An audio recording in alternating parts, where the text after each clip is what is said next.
देते समय 16 terms and condition रखे थे वो पूरे जितने भी कंडीशंस लगाए गए थे, पुलिस ने कहा था कि आप ये कर सकते हैं, ये नहीं कर सकते, ये कर सकते हैं, ये नहीं कर सकते हैं।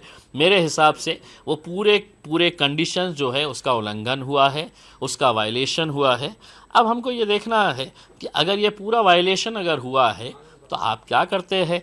हमारे ऊपर तो छोटे छोटे छोटे छोटे मुद्दों के ऊपर कि कोरोना के पीरियड के अंदर बाहर निकले केस रजिस्टर कर डालो, कोई कार्यक्रम के अंदर जाके बैठे केस रजिस्टर कर डालो। 12 केसेस हमारे ऊपर रजिस्टर कर दिए हैं और इतना होने के ऊपर अगर उनके ऊपर नहीं करेंगे तो हम भी देखेंगे फिर।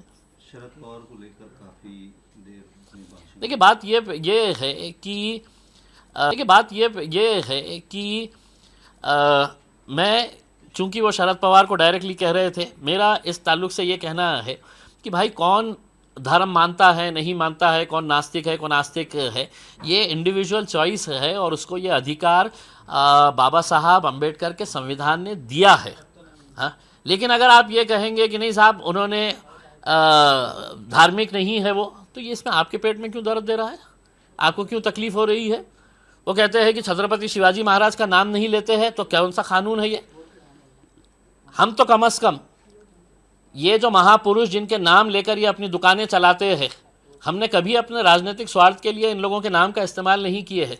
छत्रपति शिवाजी महाराज कौन है, राज साहब अगर आपने पढ़े नहीं है तो आप मुझसे कहिए कि कौन सी भाषा आपको समझ में आती है, मैं आपको एक पुस्तक भेजता हूँ छत्रपति, और उनके 5% भी अगर गुण अपने अंदर आ जाते तो आप वो भाषा का इस्तेमाल नहीं करते जो आप औरंगाबाद के अंदर करके गए हैं। फुले शाहू अम्बेडकर कौन थे, हाँ, अगर आप देखेंगे तो उनके पैर की उनके जूती की धूल के बराबर भी नहीं है आप।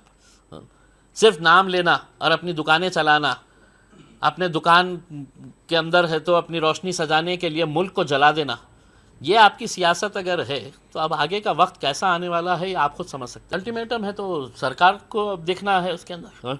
कोई भी आएगा कोई भी खड़े रहेगा उसके अंदर, हो सकता है कि कल के दिन हम अगर कोई अल्टीमेटम अगर दे डाले तो वो अल्टीमेटम का क्या होगा। ये मुल्क जो है वो कानून के हिसाब से चलेगा।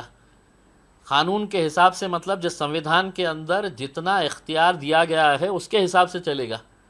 मोदी जी के मर्ज़ी के हिसाब से नहीं, अमित शाह के मर्ज़ी के हिसाब से नहीं, राज ठाकरे के मर्ज़ी के हिसाब से नहीं चलेगा।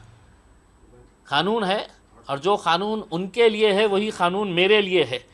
और अगर उनकी ज़बान के ऊपर अगर पुलिस खामोश रहेगी तो कल हमारे मुंह में भी ज़बान है, हम भी उस ज़बान का इस्तेमाल करेंगे।